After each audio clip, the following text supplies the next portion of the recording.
Welcome to #Finance Master, where Anders Leo Lindberg discusses the latest trends in finance and accounting. Welcome back to the #Finance Master Show, the podcast where we explore what it takes to build world-class finance functions. Today, I'm joined by Vishaka Taneja, a finance professional and thought leader who's passionate about raising the profile of FP&A, financial planning and analysis. Vishaka built her career across accounting and finance, and now she's using her platform, very well I should say, to spotlight why FP&A is such an exciting and essential part of the modern finance function. In this episode, we'll discuss why FP&A roles are in high demand and how they differ from traditional accounting roles, and what this shift means for both finance professionals and CFOs looking to transform their teams. We'll also explore a little bit about how AI and modern tools are transforming the way that FP&A operates. And of course, we'll look at what the future holds for those who wish to make the transition into this space. So Vishaka, welcome to the show. Thank you so much for the kind introduction, Anders. I'm especially glad to be here because it's not just any podcast, it's a conversation with another FP&A enthusiast like you. I really value that you see FP&A the same way I do, as a true business partner that bridges the gap between finance and business and drives impact both at the table and in the decisions. I can't wait to get started. Fantastic. So, Vishaka, maybe you can tell us a little bit about your journey in finance and how you developed your passion for FP&A. So this is quite a closer question, Anders. For many people, finance is mainly about reporting and compliance, looking backward. But for me, it started very differently. Around a family dinner table, while most families would talk about how their day went, our conversations often revolved around business and technology. My grandfather, who was a businessman, would share challenges like suppliers raising prices and how to protect the margins without losing customers. For me, that felt like a game solving puzzle to give the business profitable. At the same table, my father, he was a tech engineer. He would talk about how mobile phones would soon become common. At that time, he was the core person developing the devices and the networks around them. Oh, wow. And I was like, landline is also a luxury right now, and you're talking about mobile phones? So, from him, I learned the importance of staying aligned with technology as it evolves, because technology has the true power to transform entire industry. So, while many others see finance as backward looking, I would always see it as forward shaping. To me, a report was never just about what happened. It was about what's coming next, how will the strategy adapt, and how the business stays competitive. That's why FP&A came so naturally to me. It combines the business instinct I picked up from my grandfather and the tech awareness I learned from my father. Mhm. That's an amazing story, I think. And it takes me a little bit back to the last episode that we recorded with Rachel Daly, where we also talked about why people go into finance in the first place. Where I said, because I ran some polls back in the days, where 55% said because they like to work with numbers, which is no surprise to anyone, but 35% said they like to work with business. And you must be one of those people, right? That you like to Absolutely. work with business and you're probably good with numbers, but it's not the numbers that drive you, it's the impact you can have in the business. And I think if you have that, then you kind of must be in FP&A or some more business-facing finance roles for sure. So that's I love that story for sure. Thank you. So you've highlighted that FP&A professionals often earn more and have a greater impact than traditional accountants. So why is it that FP&A is becoming so attractive right now? So you're right. FP&A professionals today are becoming the more sought after, and there's a reason they often earn more and have a greater impact. So earlier, oil was the most valuable commodity driving economies. But today, that commodity is data. FP&A is like the refinery.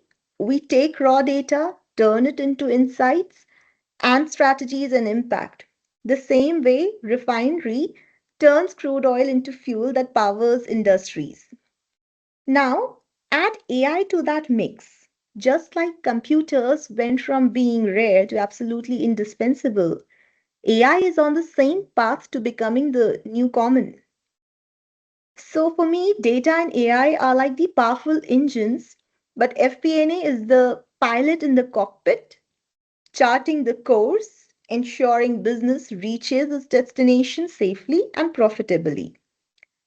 And that's why FP&A is becoming so attractive right now. It sits right at the intersection of world's most important resource data and the most transformative force AI. And no matter how technology evolves, companies will always need FP&A to translate these forces into decisions that drive real outcomes.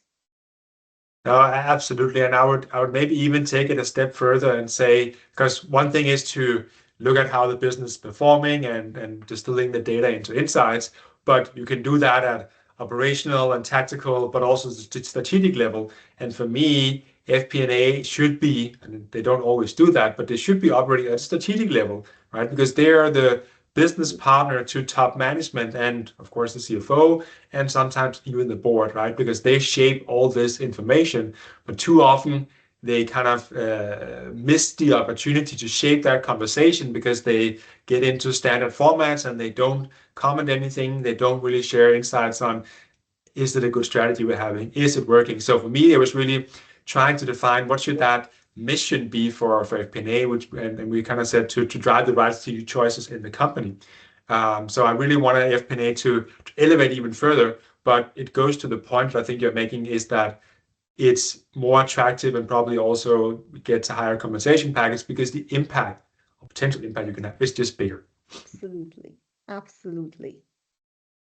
So what do you see as the key differences between, you talked a little bit about it, but between accounting and FP&A, not just in task, but also like just talk about what's the value that they bring to the business? Okay, so this is a question most argued about, and in a lot of my posts, I see accountants defending themselves.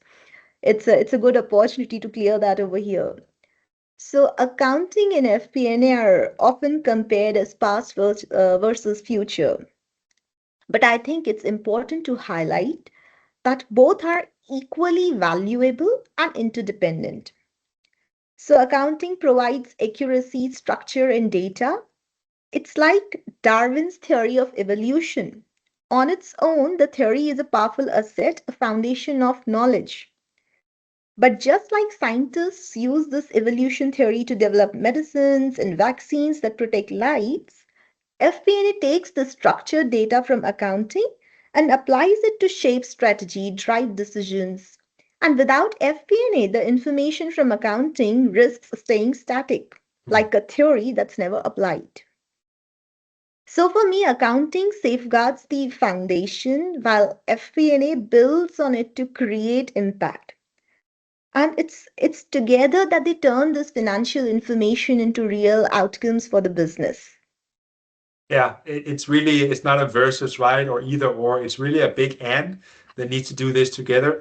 And I think I really just see it as like a connected value chain where, if it should be very simple terms, accounting produces the numbers and FP&A, they use them for something, right? So it's exactly what you're saying here, just in a more, let's say, colorful language with how you apply it. So I think we see that the same, but you can probably also recognize, and that's also what you're saying, you see on your LinkedIn post, is that accountants perhaps feel a bit stigmatized in the way they're described in today's landscape. Do you think that's how do you think we can kind of elevate the value that accountants also bring to the table? Because they shouldn't feel the need to defend themselves, but on the other hand, of course, we should also be realistic about what value they provide and what value FP&A, for instance, provides. So how do you see that battle, if you will?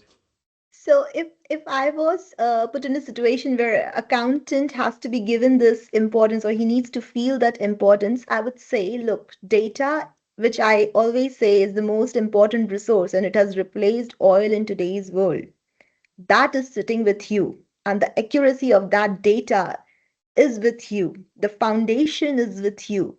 we FP&A teams are using that foundation to build on top of it.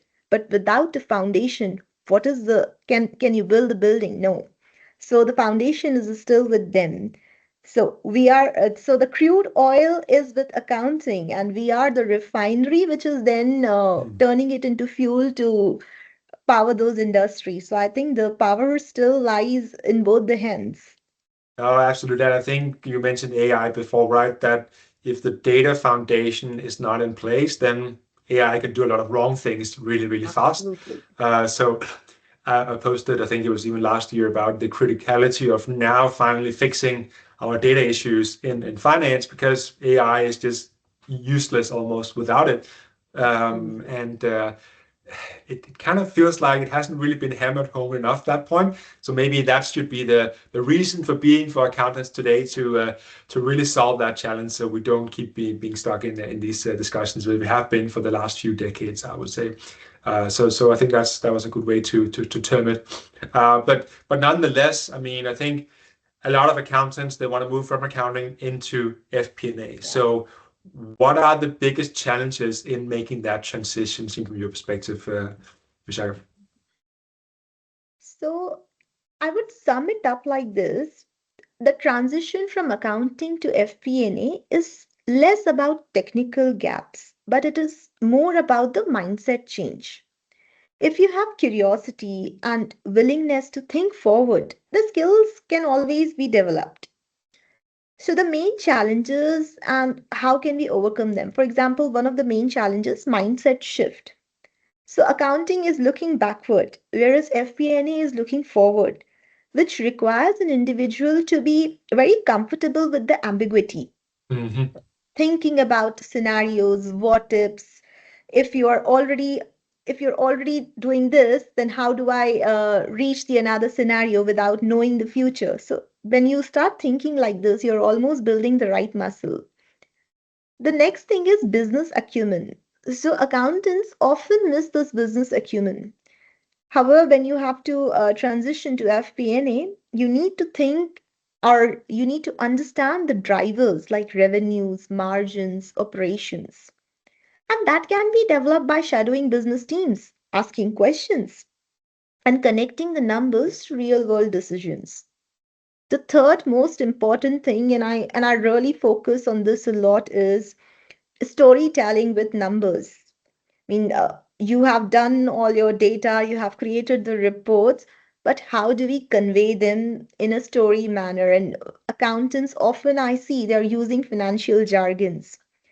So I would sum it up. Instead of, preparing reports for compliances, FP&A is about influencing decision.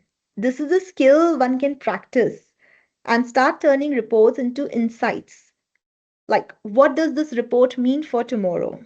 And to give you a very simple example again, let's talk about a P&L. From an accountant's tongue, you will hear revenue was 10 million, costs were 7 million, so profit is 3 million. So the focus is on accuracy, reconciliation, ensuring the numbers tie out. However, if you look at the FP&A view, they are, instead of using these finance jargons, they would tell it like a story. Sales grew, but more customers left than expected. So growth might slow if we don't fix the churn. Delivery costs jumped because of higher fuel prices. So unless we optimize logistics, profits would shrink. Right now we are at 3 million profit, but without action it could drop to 2.5 million.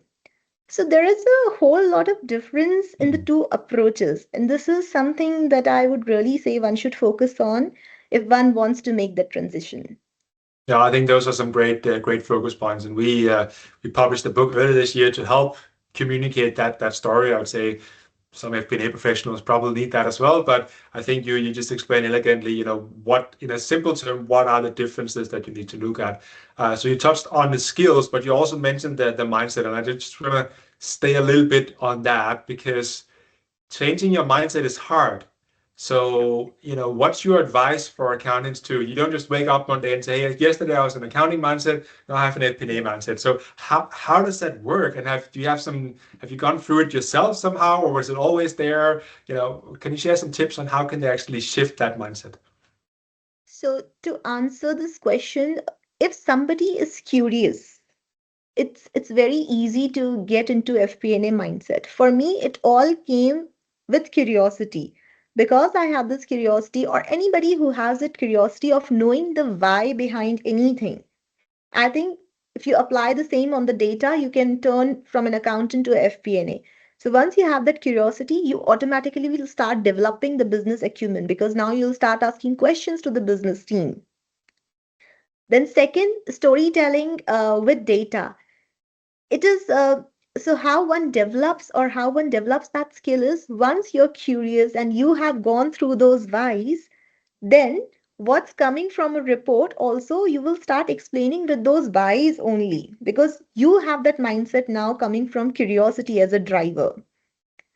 And third thing, which is something not only FP&A, not only accountants, I think everybody should start looking into is adaptability and tech mindset. With AI, analytics, and automation reshaping finance, you don't need to be a data scientist, but at least you must be open to leveraging those tools that are available. So I think that can even help to answer those questions that come out of the foundation of curiosity. That makes a lot of sense. So essentially, instead of simply producing the numbers and not having an opinion about them, you should be curious about why do we have 3 million in profit, or why did the sales go up with 10%. So just ask those questions. And in the beginning, and I've had those experiences as well, coming into new roles where you don't know so much about the area that you started in, and you ask very basic questions, and it's okay. No one thinks you're stupid because they understand that you need to gain that basic understanding before you can build on. So as long as you build on the knowledge that you gain, then everyone's fine answering those questions. But if you're not curious, if you don't ask those questions, then you're stuck producing the numbers, which of course we still need people that are good at, but then you will not transition into a FP&A if that's what you want. So I think that was a very simple way of saying what is it actually you need to do, and then apply it consistently over time, and it will come, and then you will suddenly be in FP&A. So thanks for sharing that. So you mentioned just a little bit about it just now. You have written about Excel, automation, AI, these things. But how are these tools really reshaping the day-to-day reality of FP&A teams today? Can you give some examples of what you kind of see out there? Sure. So, in my mind, I have created this whole universe around Marvel and comparing them with Excel, automation, and AI. So I always call Excel as a Spider-Man. So, like Spider-Man's web, Excel can do almost everything if you're creative. It's flexible, scrappy, problem solves in endless ways, but it still relies heavily on the user skill and manual effort. Whereas automation is like Doctor Strange. So they create portals and shortcuts, bending time and space to make things faster and more efficient. They remove the repetitive work so you can focus on strategy and impact. And I call it the Iron Man suit. Transformative, giving you superhuman scale and speed. It augments FP&A professionals, letting them see scenarios, patterns, and forecasts instantly. But just like the suit needs Tony Stark, AI needs FP&A judgment, context, and direction. I think that was a great way to explain it. That even probably our kids could also understand, right? So maybe you found a way to groom the next generation of FP&A professionals by doing like that. So I would love to see some content from you on that on LinkedIn and see Absolutely. how the audience will take that on board. So where do you think that AI will have the most immediate and practical impact on FP&A versus what we might see in 3 or 5 years? Because of course AI has been around for a long time, but the generative AI has only been around for coming up in 3 years now, right? So it's still kind of early days. So see, we can put it this way that right now AI in FP&A especially is on a autopilot mode. So it is capable of handling repetitive but necessary work like pulling data from multiple resources, preparing reports, even running quick what if scenarios. This frees FP&A professional to spend more time on analysis and advising business. But over the next few years, AI will evolve from autopilot to a real co-pilot. So it won't just process information, it will start recommending actions like which product line is becoming less profitable, which cost levers to adjust if demand shifts. And I was reading about this Ikigai tool from MIT, how it is capable of forecasting demands and patterns for up to 50 years. So the important thing is AI won't replace FP&A professionals just like the co-pilot doesn't replace the captain. But AI will augment us. The FP&A professional is still the one who understands the business context, weighs trade offs, and communicates the story in a way decision makers can act on. So AI brings the speed and scale, but FP&A will bring the judgment, context, and influence. Yeah, no, that makes a lot of sense. I think I termed it this way at a recent roundtable for CFOs, senior finance leaders, saying we need to move from doing the work to qualifying the work, right? So we need to be qualifying the output we get from AI. And of course, today you could still have a lot of errors coming out. That's simple qualification, but even if everything that comes out is correct, you still need to qualify whether you're actually able to do that in your company. And I think the capabilities that you talked about, so I went to SAP Sapphire in Madrid earlier this year, which is the big conference of the year. And I Okay. saw what you described on display. So essentially they had this, as they usually do, these tech companies, right? They had a showcase where you could go in and see how a company would run in the future where AI was playing its role. And you basically started with like a management meeting where you could just say, okay, this is what happened overnight on the last week. It was around tariffs, right, which was hot back then. And then you could basically say, okay, well, so if this is the landscape right now, what should we do about these issues you impressed? And then it came up and it had multiple different things you could do, and you could combine different options to give the most optimal outcome. And it was just, so whatever we have imagined that it could do for us, it can do. But of course, in this case, it provides that your data is correct and you have everything on a platform that can actually use it. So many companies are still some years away from having that. But it's like I say, it's not thinking about the art of the possible anymore. It's really thinking about how do we make this happen for our own company, because the technology is there. Then it's just Absolutely. about making sure we can apply it. Um, Absolutely. in terms of industries, things always move faster in some industries than others, but are you seeing any industries that are adopting modern FP&A practices faster than others? And what can we learn from some of those front runners if you have some insights there? So, Anders, what I've observed is that the industries that are adopting modern FP&A fastest are the ones moving at the highest speeds. So, for example, in tech and SaaS, it's like driving a Formula One car. If customer behavior changes by the second, the FP&A has to make rolling forecast and scenario calls almost in real time just to stay on track. Now, when you move to e-commerce and retail industry, it's more like weather forecasting. Trends shift daily. A change in season, a viral campaign, or a discount can swing demand. FP&A here is about predicting the storm before it hits the ground. And now, when you go to airlines and logistics, FPN is like a traffic control. Every flight path, every truck route, every fuel fluctuation matters. So one needs to constantly monitor and provide quick course corrections to stay profitable. However, there are some slower industries like manufacturing or healthcare. The cycles are very slow. They are more like cruise ships. They don't need to change direction every second, but they can still learn from faster industries by building better navigation systems. So instead of looking at the rear view mirror only, they start using the windscreen also. The big point is the faster the environment, the faster FP&A has to evolve. And now the mindset is spreading everywhere, so it's better that we adapt to it.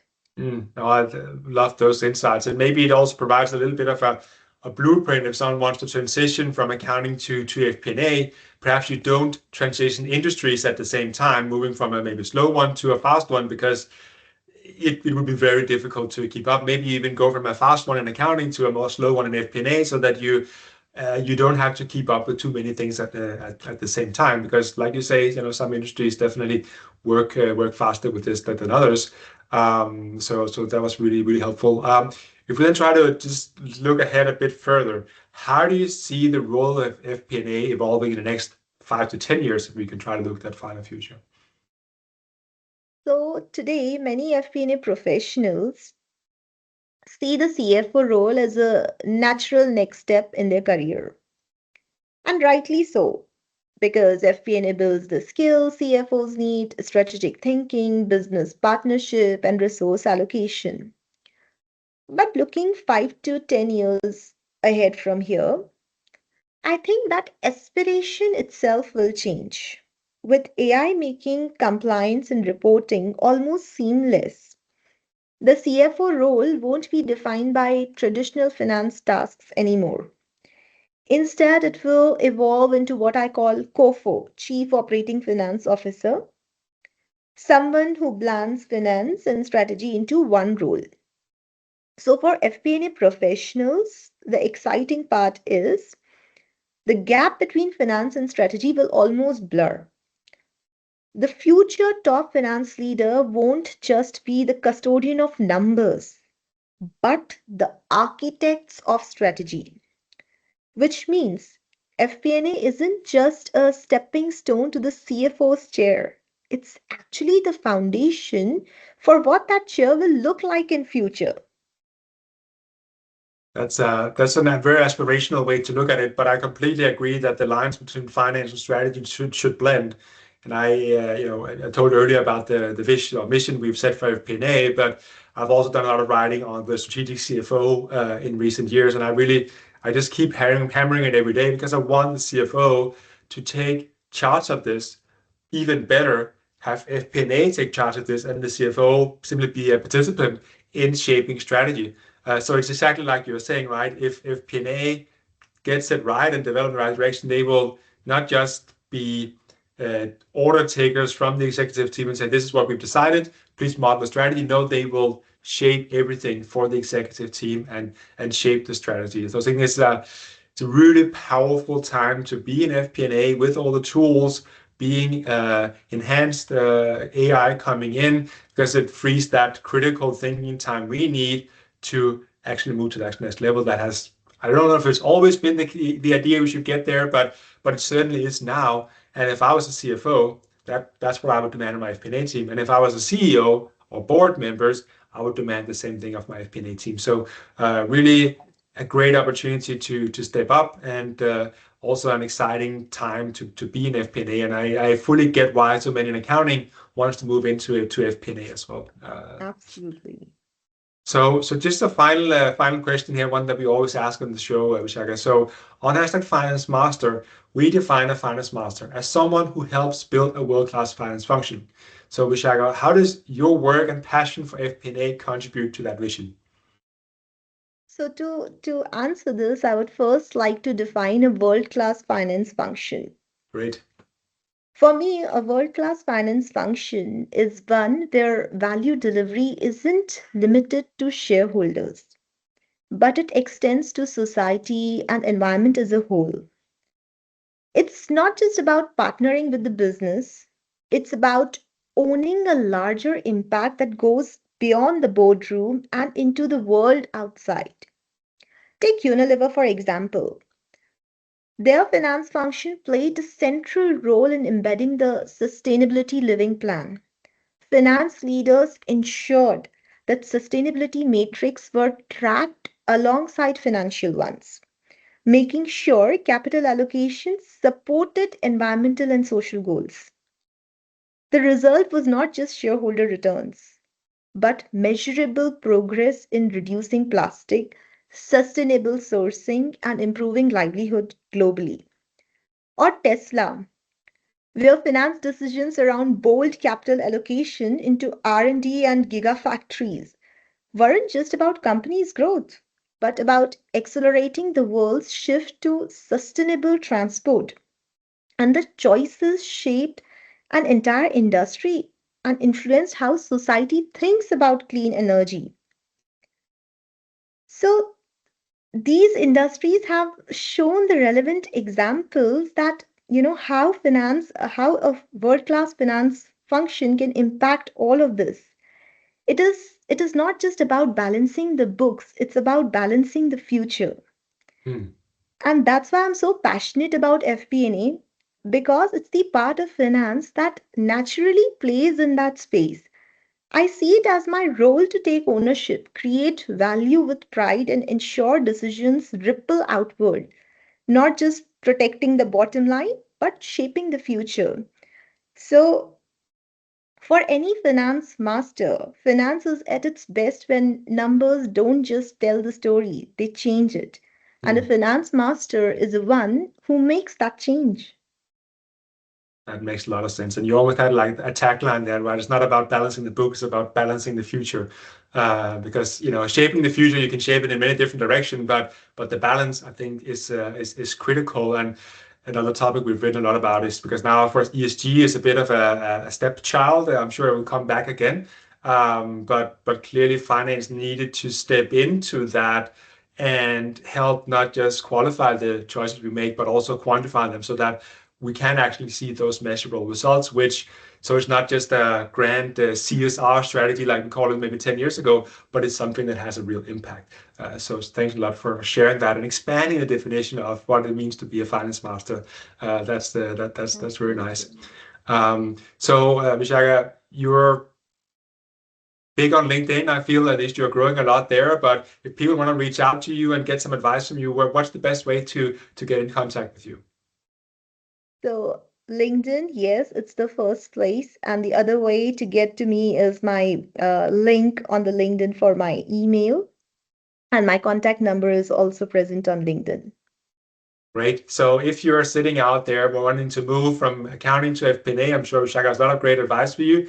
Or if you're sitting in an FP&A team or function where you feel like we're not operating the way she describes, maybe I need some advice from her in terms of how we can raise the level. She's the one to reach out to. So, Vishaka, thanks a lot for coming here today, for educating us everything about FP&A and reshaping or redefining what it means to be a finance master. Us just taking things to the next level. We certainly appreciate that. Thank you, Anders. I love your posts and I love the insights that I received from you. Definitely looking forward to another podcast like this. Thank you. Thanks a lot, and thanks a lot for the feedback as well. And to everyone out there, thanks a lot for listening in once again. You know where to find us as well. So hope to see you again next week or maybe in 2 weeks. We are sometimes shifting between the weeks, but hope to see you again soon. And yeah, you know where to reach out. So thanks a lot, everyone. Bye for now. Thank you. Bye. You've been listening to #Finance Master. Don't forget to subscribe to stay updated on the latest trends in finance and accounting.